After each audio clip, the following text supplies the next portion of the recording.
Hi everyone, this is audap. Let's continue our game of Fatal 12 on Nintendo Switch. Oh.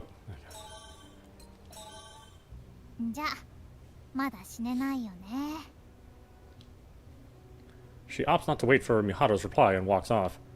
And not because she doesn't care, she understands that Miharu sees no merit in sitting down to hash things out or go and sing karaoke to shout those inner feelings out loud. Instead, she leaves Miharu to digest those simple words. Miharu doesn't think of Mao as being cold for doing so either. In fact, she feels absolutely nothing at all about her. The only thing in her heart is Rinka, who gradually sinks into the horizon.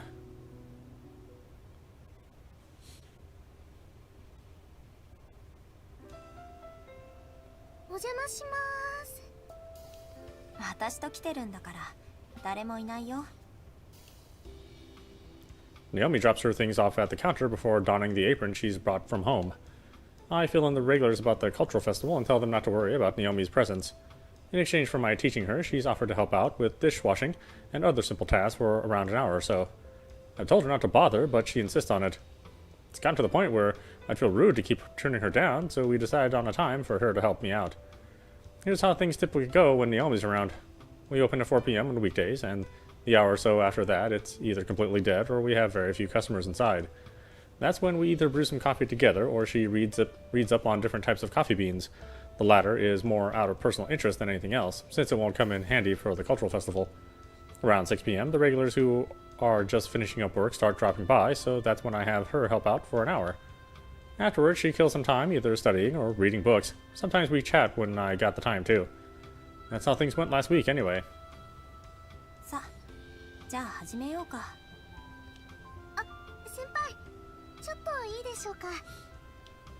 She takes something out of her bag after I nod.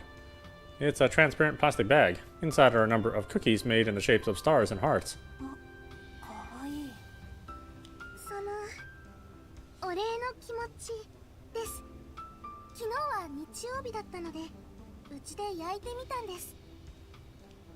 I untie the red ribbon after she hands me the bag.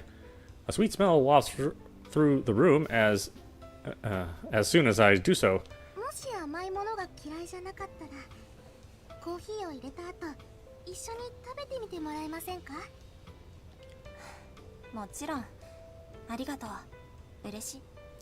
I tie the bag back up to prevent the cookies from getting splashed with water while we're brewing.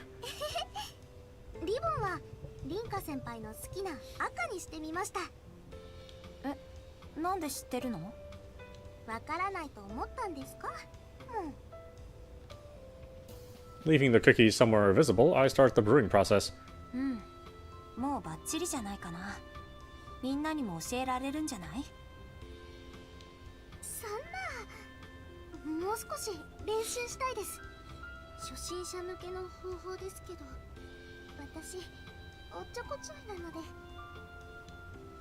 She can act as humble as she wants, but it's a fact that she's improving. I'm rather impressed by how well she manages it when she's properly focused. I wouldn't be surprised if she shot ahead of me if it were my grand teaching her.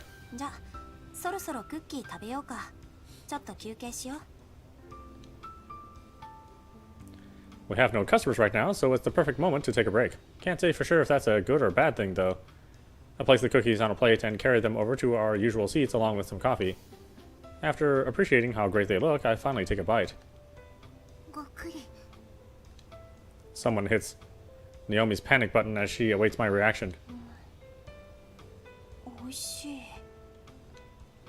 I'm not good at making dramatic reactions, so this is the best I can do. Naomi's eyes shimmer with an excitement that matches her beaming smile. I have a sip of my coffee before taking another bite.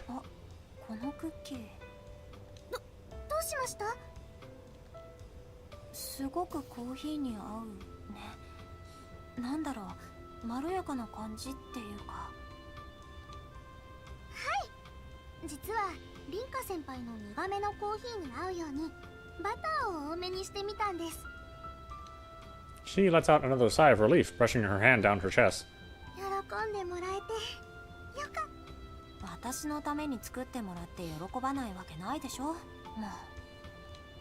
There are a few too many for me to eat alone, so we end up eating them together. Baking sweets is apparently one of her favorite pastimes. She can bake a whole bunch of things, but cookies seem to be her specialty. It reminds me that my gran used to bake cookies as well. Granted, the taste was completely different from these. These are simple and mellow, much like Naomi, but at the same time, they don't feel as if they were made by someone not used to baking. An idea hits me once we're about halfway through the plate. 私にも作り方教えてもらえないかな? Our customers would probably be thrilled to see more sweets on the menu. Learning directly from Naomi rather than trying to do so on my own is a much more realistic approach, too. And most importantly, I want our regulars to taste just how good these are. However, I can't help but remember Divine's selection when Naomi stares at me in utter amazement. Even if she does teach me, it'll all be for nothing if I get eliminated. ごめん、今の忘れて。There's no way I can tell her about the possibility of me dying, but I am awfully close to doing so. There's definitely a part of me that figures I could lift some of the weight off my shoulders if I told someone about all of this. どうしてですか? Her overjoyed expression quickly clouds over as she draws her face close to mine. I must look like I'm mulling something over, so I rush to find a way to respond. いつまでもナオミの時間をもらうわけにもいかないしね。ずっとこうしてなんて。違いますよね、先輩。そもそも私からお願いしたことなんですから。それにさっきの。She struggles a bit before continuing. ごめんなさい。うまく言葉にまとまりませんでした。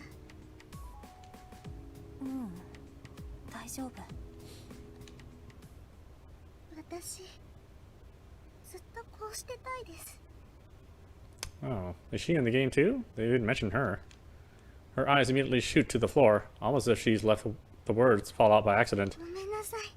最近私ちょっと変で。慣れないことを手伝わせたから疲れさせたかも。今日は帰る？そうじゃないんです。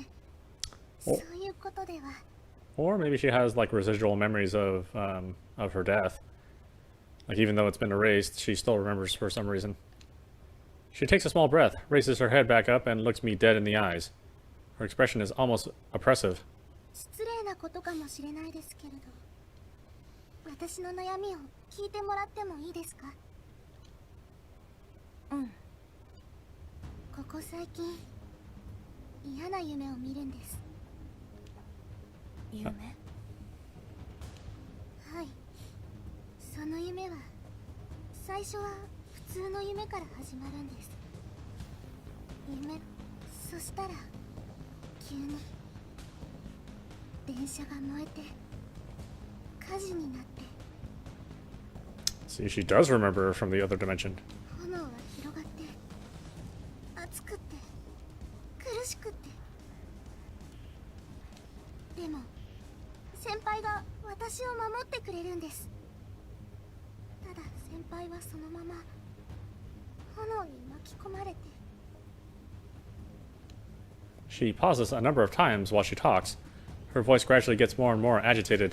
リンカ先輩はそのまま死んでしまって。いつからか覚えてる？ She shakes her head, which has turned to face the floor again, and then answers. もうはっきり覚えていないんです。けど最初に見たのはきっと初めてこのお店に来た日だったかもしれません。どうして言ってくれなかったの？いや、怒ってるとかじゃなくて、もしここに来るのが辛いとかなら。そんなことないです。私、先輩と一緒にコーヒーを入れる時間が好きです。先輩と話していれば夢は夢だって割り切れるから。でもたとえ夢の中でだって先輩が死んじゃうところを見るなんて嫌です。そんなこと思うはずがないのに。 Her voice falters on her final word. I can see the tears welling up in her eyes. 何度も何度もこの夢を見るんです。それって。 That's not a dream. There's no doubt that she's seeing what is the cause of my death. A number of questions pop up in my head, but most of all, I'm flat out shocked. I never would have guessed that she's been having a dream like that, based on her attitude, especially when my own memory of the event is fuzzy at best. 辛かったね。大丈夫。大丈夫だよ。私、先輩ともっといろんなことがしたいです。一緒にクッキー焼いたり、また遊園地に行ったり、他にももっとだから死んじゃったりするわけないですよね。I can't force myself to nod in response. After all, I'd already be dead if it weren't for the divine selection. What she's dreaming about actually took place. It's just been undone for the time being. It makes me wonder, when Parsha said our deaths had been undone, did she mean that the world's memories of the events themselves had been rewritten? I can't wrap my mind around how such a thing could even be possible. However, the fact of the matter is that Naomi's memory of my death is so deeply ingrained in her being that she's reliving it over and over in her dreams. 返事してください。ごめん。違います。ごめんなさい。先輩に謝ってほしいわけじゃなくて、でもやっぱりさっきの質問に返事だけしてください。そうすればまた同じ夢を見ても大丈夫な気がするから。ごめん、私は。I desperately hold myself back from saying something I'll regret. I'm far worse at lying than I thought, judging by how I keep apologizing and evade the question. Her head is cast downward, but her eyes are glancing up at me.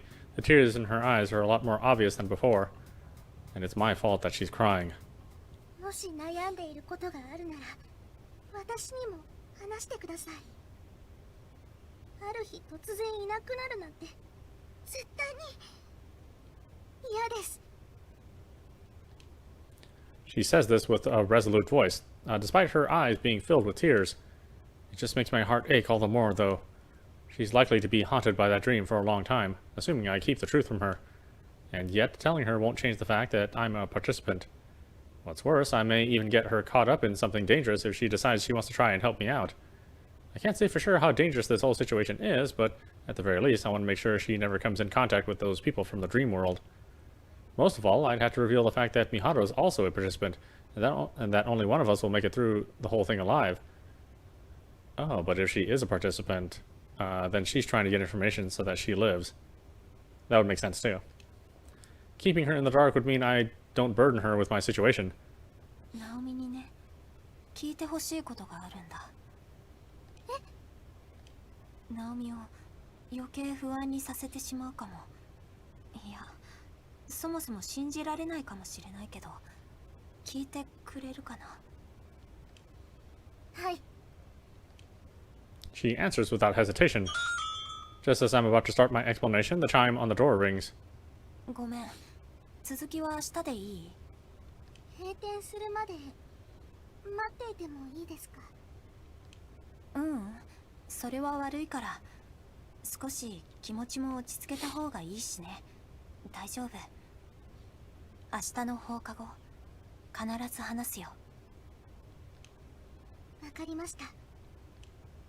She nods enthusiastically and then helps put the tableware away. Naomi, you little tricky girl. She leaves as I get back to work. Meanwhile, I try to focus on my work as much as possible to distract myself from my own uneasiness.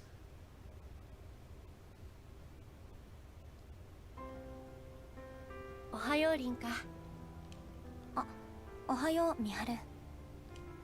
Miharu's already here when I get to school. She gives me her usual smile before she continues. 先輩。 Naomi comes running over from me to me from the gate. She almost trips in her haste, but she manages to catch herself. Seems like she's just as clumsy as ever when she lets her guard down. She's been waiting for me at the school gate, just like she said she would yesterday. There's little point in her coming all the way to my classroom anyway, considering it's a big detour for her. お待たせ。気分を変えて話したいから移動しよう。うちの近くにいいところがあるんだ。ライオン館ではなくてですか？うん、ちょっとね。今日は天気もいいし。はい。 Following that, we both make our way to the station.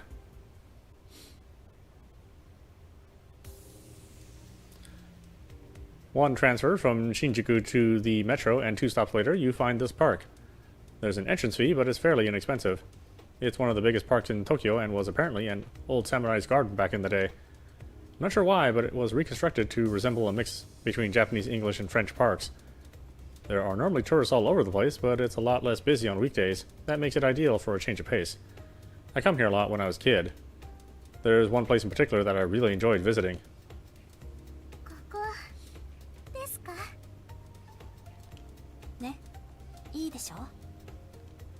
There's a small bench in the middle of the garden.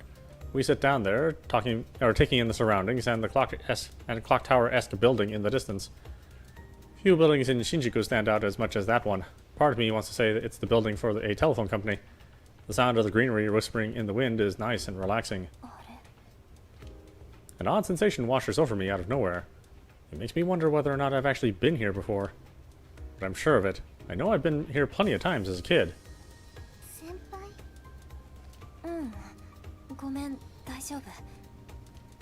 I take a deep breath and get ready to tell her all about divine selection.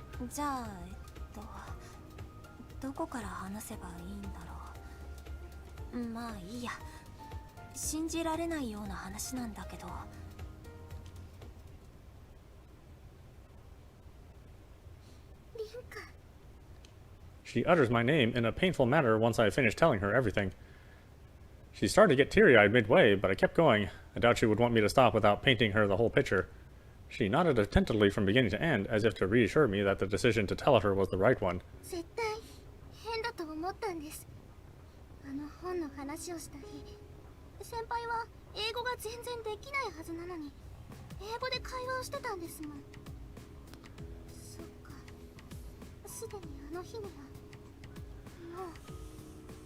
So I wonder if Rinka's regret is going to be telling Naomi this about all this.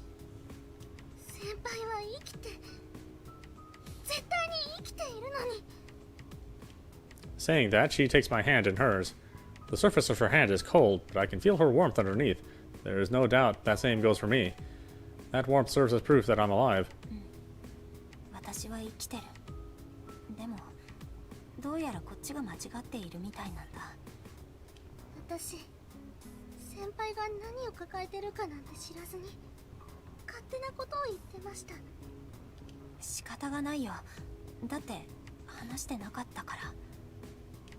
She doesn't doubt what I have to say for a second.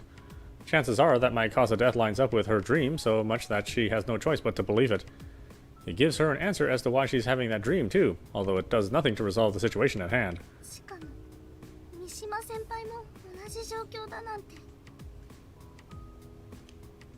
I wasn't sure whether or not I should tell her about Miharu, but I decided to do so in the end.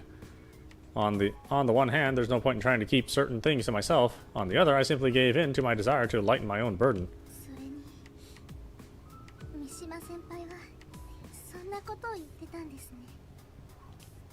She's referring to Miharu's statement regarding her own participation, and she's willing to give her life for mine.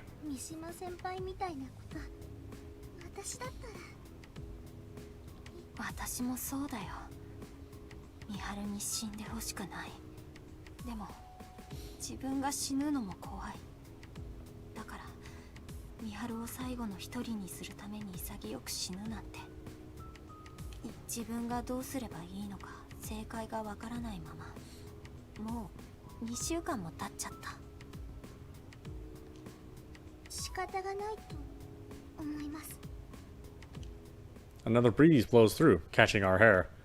It's a surprisingly cool breeze for this time of year. I can see the sunset off in the distance. The mixture of blue and orange on the horizon somehow resembles a wavering heart to me.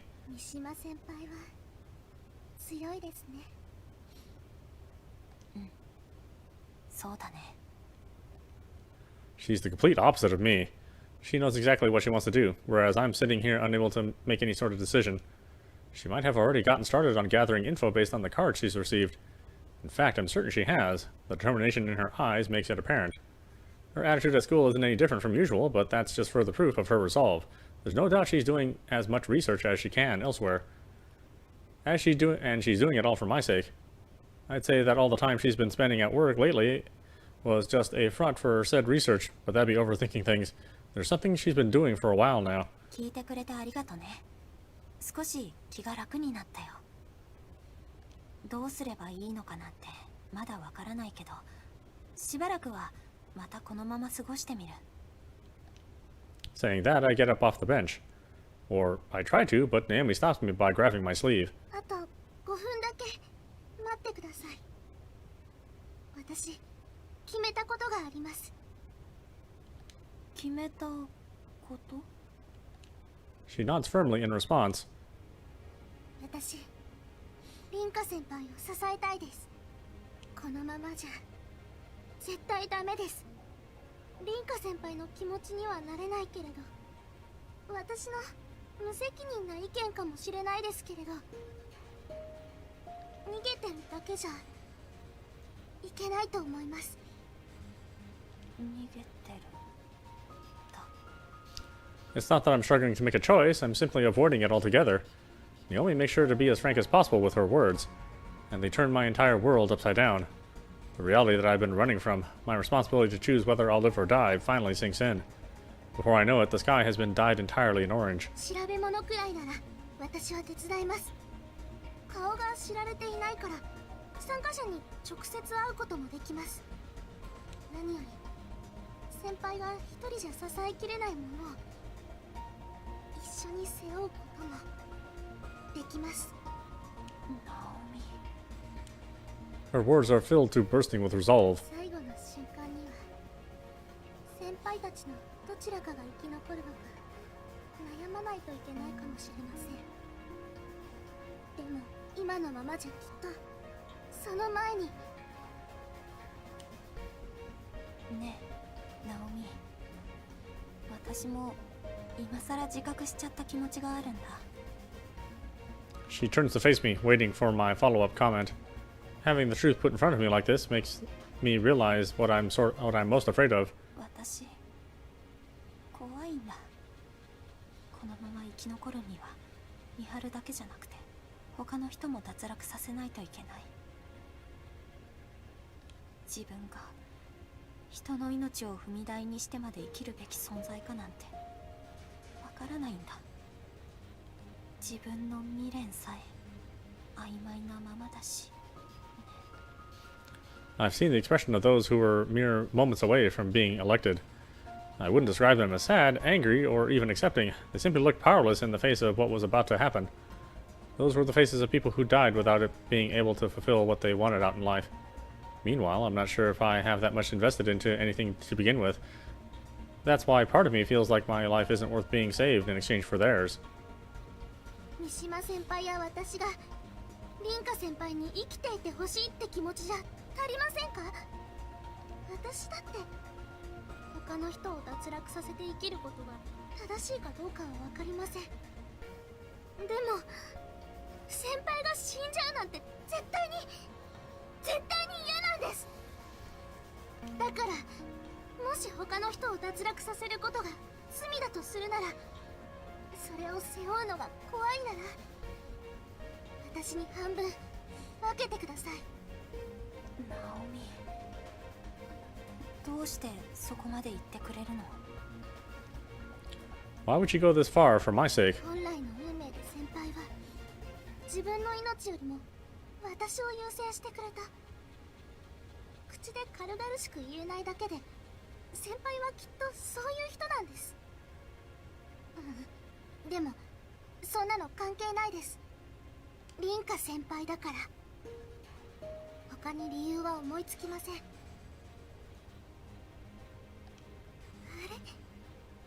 おかしいな。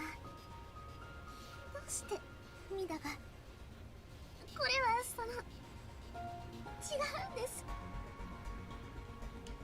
She turns her gaze towards the sky, desperately trying to fight back the tears that are ready to fall at any moment. It's a weird time to have a thought like this, but I can't help but consider just how vast the sky truly is. Naomi has nothing but praise for the coffee I make. She's made me realize that I am avoiding reality.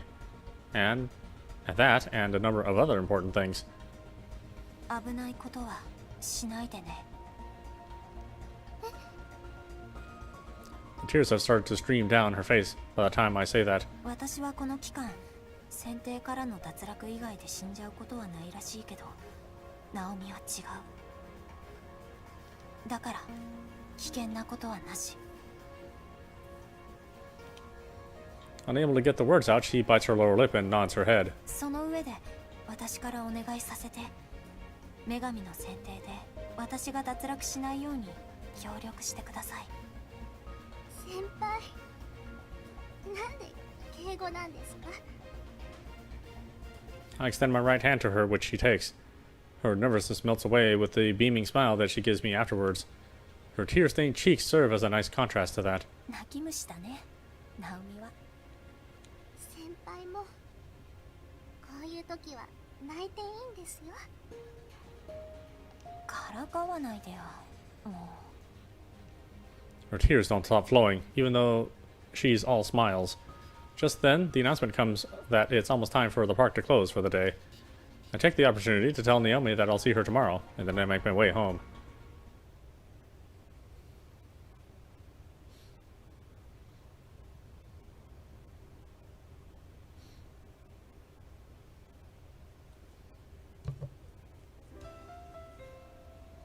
When I get back, I open up Lionhouse for a bit.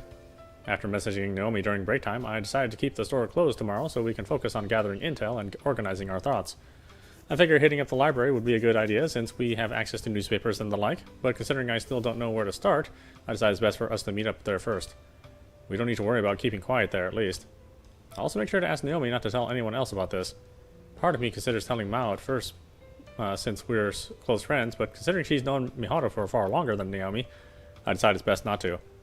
It'd be far too much of a burden for her to bear, and the last thing I want is to ruin the relationship the three of us have right now.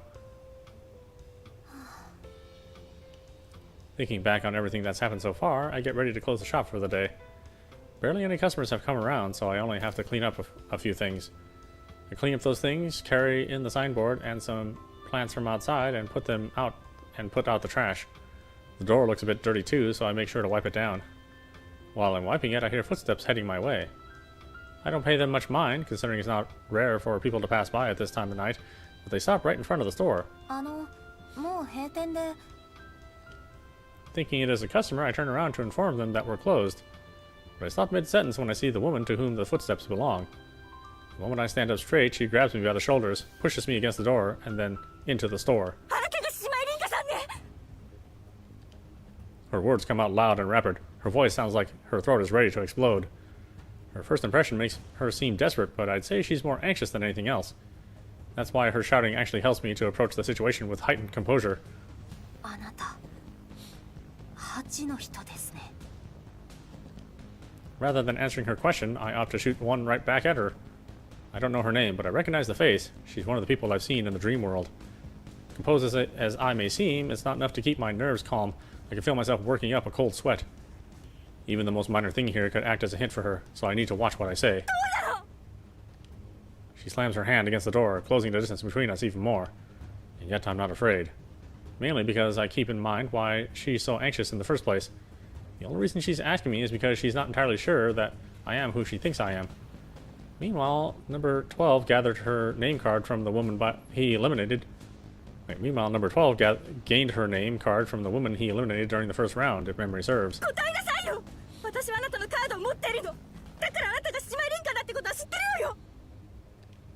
I don't doubt that I'd be panicking if this was numeral 11 or 12 asking. But it's the same dread I feel from competing with people like them that allows me to remain calm here and now. Compared to them, she looks like your average woman, slender and pretty, although you can tell she looks overtired. There's no doubt she's been getting little sleep. She's wearing what I believe is a shawl atop a hospital gown. My silence makes her all the more agitated.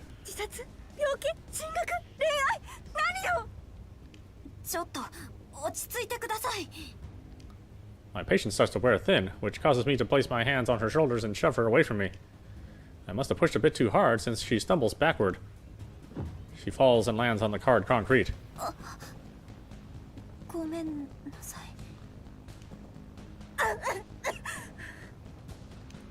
I apologize without thinking. Showing sympathy to other participants, my enemies in other words, probably isn't the best idea. 大丈夫ですか？ I ask, but receive no answer. All she does is stare down at the ground and mutter something to herself. 私が Following that, she collapses under her own weight. 大丈夫ですか？救急車。大丈夫だから。救急車いや帰れますから。いやだって明らかに大丈夫じゃないですし。救急車は。 Her sentence trails off there. Judging by her steady breathing, she seems to have fallen asleep as opposed to having passed out. I spot the name of the hospital she was admitted to written on the hem of her gown. It's only a 10-minute walk from here. She doesn't want to get an ambulance for whatever reason, but I can't just leave her here.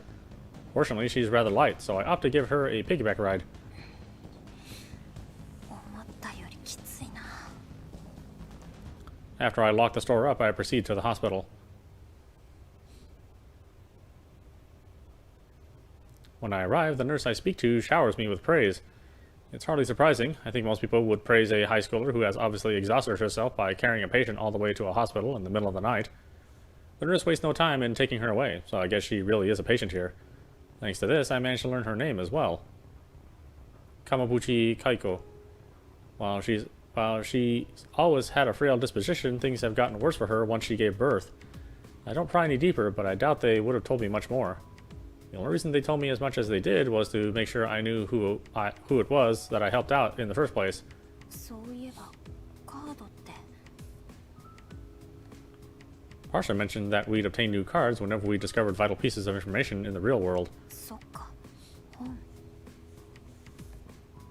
Chances are I didn't get one because I didn't have it with me. I'm aware of this importance, but I tend to leave it behind since it's heavy. Either way, I should leave considering visiting hours have long passed. Curious as I am about Kaiko, I make my way back home.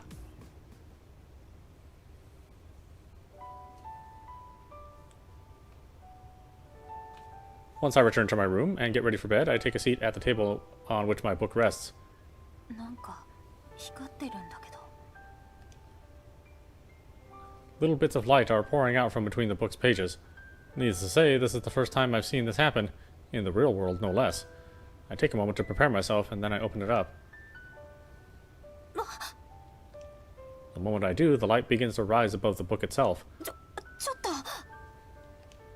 All I can do is watch as it eventually congregates to one spot, almost 2 feet above my table.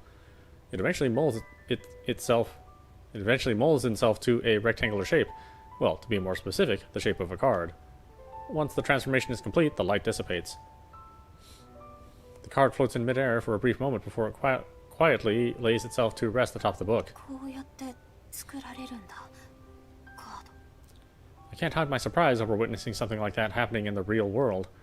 Something similar happened in the dream world, but it's a whole different experience when it happens in your own room. I pick up the newly formed card. It's exactly the same as the others I have, in terms of shape and make. The only difference is the content written on it. 8. Name. Kamabuchi Keiko. As I expected, it's Keiko's name card. That's all, though. I still don't know her cause of death or regret. でも出産してから入院したって言ってたよね。だったら。 It has to be related to that. The first ailment that comes to mind from childbirth is... My head starts to hurt all of a sudden. It doesn't take long for me to realize why, either. It's because I just remembered how desperate Keiko looked. The way she was acting earlier proved that her regret ran deeper than I could comprehend. What I'm doing right now is akin to walking all over that. The more I try to imagine the circumstances of her death, the worse the pounding in my head becomes. That's when I remember Naomi's proposition to shoulder the burden along with me. I'm not prepared to handle this alone quite yet. Today's done a good job of showing me just how weak I am. Rather than thinking about this anymore, I turn my light off and choose to sleep instead.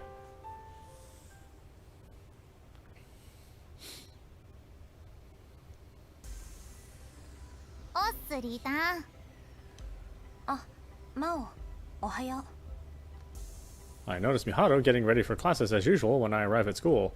Seeing her reminds me of the realization I came to yesterday, which prompts me to say something odd to Mao.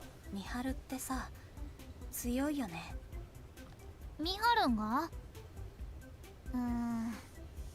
逆だよ。 And Mao is drawn in a very, like, antagonist way, so I wouldn't be surprised if we see some surprise with Mao as well. Her voice and tone are lower than usual.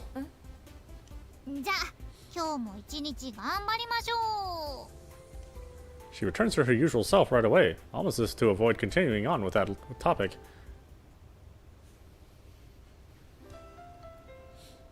Once school has ended, I meet up with Naomi before heading over to the library on our way back to Lion House. Fortunately, the library is only 5 minutes away from Lion House, and I'm on the very same path I took to get to the hospital last night. Make sure to fill her in on what happened last night as we make our way there. Her first reaction is to express her concern about me. She crinkles her nose when I mention that Kaiko seems to have had a rougher go at life than I have, but then sighs in relief afterwards. Once at the library, we gather up some books regarding pregnancy. Part of me doesn't want to at first, but we'll all be painting a rather dubious image of ourselves. Then again, this isn't the time to be worried about that. Having gotten what we needed, we next make our way back to Lion House and spread the books out on one of the tables. じゃあこの本でまずは死因になりそうな病気や症例がないかを調べてみましょう。 She announces the plan with seemingly little issue. I can tell she's forcing herself to act composed. Normal people like us shouldn't have any reason to investigate someone's death like this. It doesn't help that it feels like we're digging into someone's private life without consent. That's one of the reasons behind my headache last night. Not to mention that, in this case, it's about someone who's still alive. I pick up one of the books closest to me. While thinner than the card book, it's packed full of text. I probably shouldn't try my hand at a book like this when I know absolutely nothing about medicine. Thinking that, I pick up another one, only to reach the same conclusion. The only stuff I read other than manga are novels, so ideally there'd be something a bit simpler among all these. As I think this over, it leads me to repeating the same scenario over and over in my mind. 先輩？え、どうしたの？もしかして本苦手ですか？ She's using the book in her hands to obscure her face from below the eyes, which are glued to me. 苦手ってわけじゃないんだけど、難しくない？そう思ってたら言ってくださいよ。もう少し簡単な本もありそうでしたから、そっちも借りてきたのに。 That makes it pretty clear that I've left Naomi in charge of picking out which books to get. I figured that'd be best considering she's a bit of a bookworm. 先輩ってやっぱり勉強は苦手です？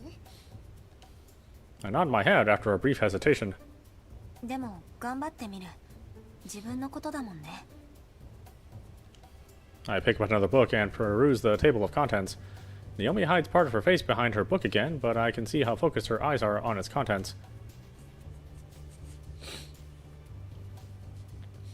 2 hours later, I feel my concentration vanish into thin air. ちょっと休憩しよっか。ナオミさん？何ですか？すごい集中力だね。ちょっと休憩しよっか。はい、そうですね。 She closes her book after I make my offer. I guess she's finished reading that one too, which makes for a total of 3 so far. Meanwhile, I'm still stumbling through my first. The difference in reading speeds between someone who reads often and someone who doesn't is rather striking. I brew up some coffee for the both of us and bring it over to the table. ありがとうございます。そういえば久しぶりな気がします。先輩のコーヒー。あ、そうかもね。I spent so much time teaching her how to make coffee that I actually haven't had much opportunity to make some for her myself. It's always nice watching Naomi drink the coffee I make, considering how much she seems to enjoy it. それでさ、何か分かったことある？ I have picked up on something myself, in truth, but asking for Naomi's input first seems like the best idea. はい。まず分かったのは、妊婦さんの出産時の死亡率はすごく低いってことですね。 The book I've been reading says the same thing. Based on a study from 2014, only 3 out of 100,000 mothers died while giving birth. I'd assume Keiko is in her 20s or 30s. Even if it's the latter, there's only a 0.003% chance of it happening to her. For comparison's sake, a person much more likely to be involved in some sort of fatal traffic accident, or for comparison's sake, a person's much more likely to be involved in some sort of fatal traffic accident than that. This stuff actually caught my attention while reading because it'll be relevant to me at some point in my future. Seems like Naomi read about the same study. You'd think we were revising test materials together or something. でもそれだけ例が少ないなら原因の予想がつきやすいんじゃないのかな。私もそう思います。ただ気になっているのはどこまで詳細な情報がカード化するのに必要なのかなってことです。私が持っている死因のカードに書かれているのが焼死ってだけだから、きっとそれくらいのざっくりさでいいんだと思う。なるほど。でも先輩の話だと概念が実存になるって言ってましたよね。うん、私もよく意味が分かってないんだけどさ。だとすれば情報がカードになるというのは先輩がちゃんと概念として情報を持っていないといけないと思うんです。 Now the conversation is getting a bit complicated. I take a moment to mentally sort out all the info. The process behind making new cards involves giving information, thoughts, rather, a tangible form. Parsa explained that much herself.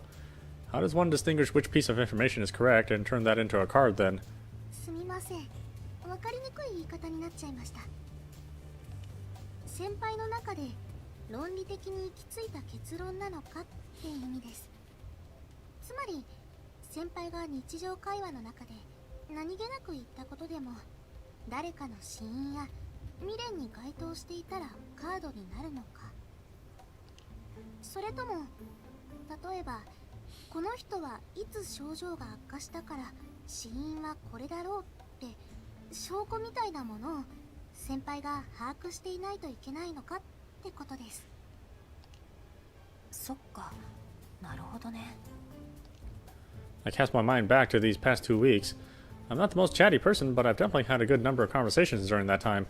Chances are good that I've discussed things related to relevant information, so by that logic, I should have some extra cards already. And yet, yesterday was the first time I've obtained a new card. In that case, it's probably the latter scenario that's required in order to make new cards. やっぱりそうですよね。極端な話ですけれど、辞書を最初から最後まで読めば大体の人は死因も未練も手に入れられることになっちゃいますもんね。あんまりやりたくないけどね。命がかかっているならやるかもしれません。 That serves to remind me about how desperate Keiko looked. I could tell she had a specific force driving her. Knowing that, chances are high that she'd read through all kinds of stuff if it meant possibly obtaining more cards. それに先輩の死因のカードが作られないのも同じ原因かもしれません。先輩の曖昧な記憶や私のぼんやりした夢の他にもっと何かが。 So, in the end, it's all up to me remembering the details of what happened that day. I can't see myself doing that today, at least. The fact that it's yet to come back to me probably means I need something specific to trigger my memories. I push those thoughts away and Naomi back to the topic at hand. そうですね。私の意見ですけれど、一般的な失血死というのが妊婦さんの亀渕さんの死因である可能性が高いと思います。でもそれじゃあ足りないんだね。どうしてそうなのか、理由や筋道を私がちゃんと理解していないといけない。The lack of any new card materializing proves that. ここで調べてるだけだと足りなそうですね。私がお見舞いに行ったら、まあ拒否されちゃうよね。I'm well aware of how much my hair causes me to stand out. あ、どうしました？休憩するって言ってたけど、これじゃあ休憩にならないね。でもさ、ナオミ、頼りになるね。Alright, why don't we stop it there? This is Audapostrophe. You've been watching Fatal 12 on Nintendo Switch. Anyway, I hope you enjoyed watching. I will see you at the next stream.